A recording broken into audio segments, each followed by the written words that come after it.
Assalamualaikum warahmatullahi wabarakatuh. The Honorable Mr. Siswandi.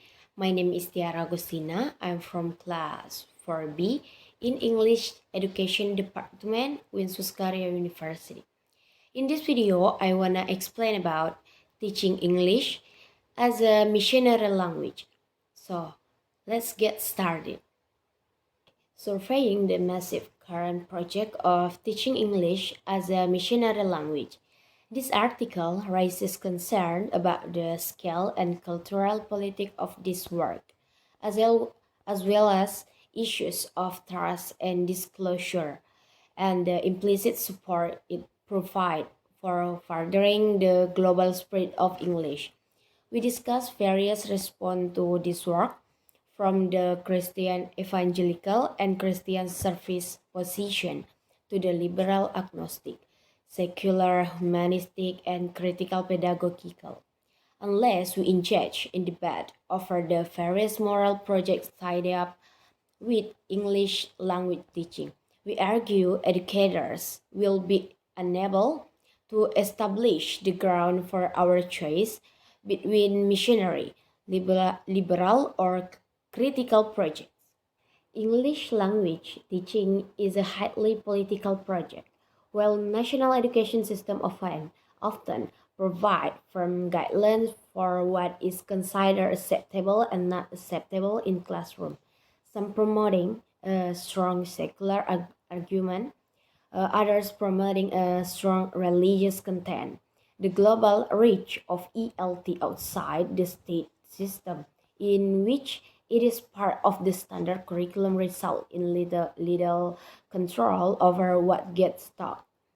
The recent shift in global relation with the rampant ascendancy of an aggressively conservative, capitalist, and Christian United States, supported particularly by an Anglophone allies in wars against Islamic State, alongside the ever increasing global clamor for English and its changing role in the world, has led to a new and troubling set of relations between English language teaching and Christian missionary activity.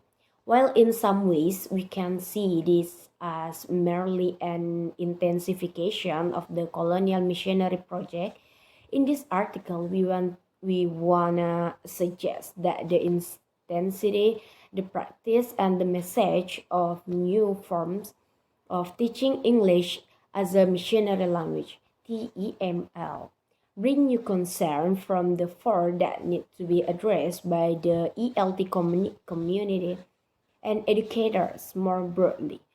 Of particular concern are: number one, the scale of this work. We have located dozens of websites concerned with TEML. And the number two, the cultural politics that accompany much of this teaching. While all pedagogy implies a politics, there are particular relationship between TEML and global politics. Number three, the issue of trust and disclosure. A central strategy is to gain access to students through ELT and then to use this relationship to spread the Christian message. And then number four, the way in which TEML implicitly support the global spread of English over other possibilities. In my first part of my explanation, I will give a brief overview of the nature of these activities and concern based on a critical analysis of website, pamphlets, and other search. Number of possible reaction to such Christian activity in English classes present themselves. First, obviously for some it is righteous activity that should be supported. The Christian message is a true message, and the more souls that can be saved by fair means or foul, the better. This we shall call the Christian evangelical position. And the second, for other Christian, while the mission remained the same, the ethical concern over fair or foul means of conversion becomes significant, leading to an emphasis on surface over proselytizing. This we this we shall call the Christian surface position. And the third, the lack of debate of these concerns, such as that many educators do not see this as a legitimate topic for discussion. What goes on in English language classroom is if no general concern, and one set of ideological presupposition is good as any other. This we shall call the liberal agnostic position.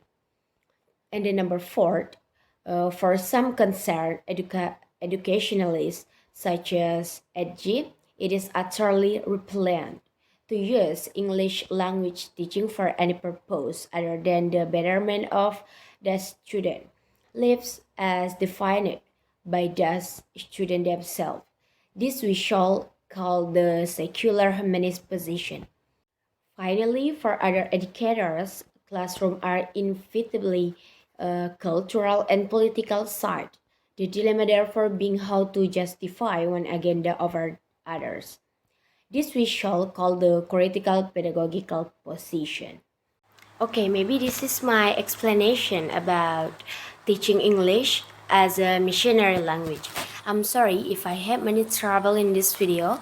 My name is Tiara Agustina. Wassalamualaikum warahmatullahi wabarakatuh.